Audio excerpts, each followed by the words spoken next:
ছিল ছোট্ট এক রাখাল ছেলে। তার নাম ছিল রাকিব। সে প্রতিদিন গ্রামের পাশে সবুজ মাঠে গরু চড়াতে যেত।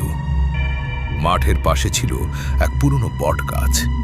গ্রামের সবাই বলতো ওই গাছে নাকি রাতে ভূত দেখা যায়, কিন্তু রাকিব এসব কথা বিশ্বাস করত না।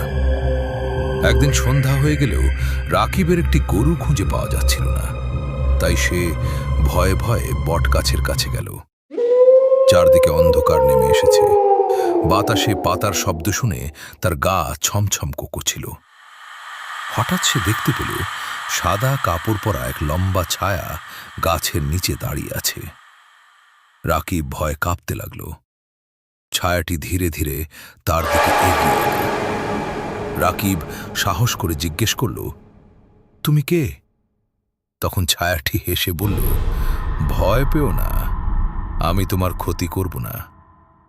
কাছে গিয়ে রাকিব বুঝতে পারল সেটি আসলে গ্রামের এক বৃদ্ধ মানুষ। তিনি রাতে পথ হারিয়ে সেখানে বসেছিলেন। রাকিব বৃদ্ধকে বাড়ি পৌঁছে দিল।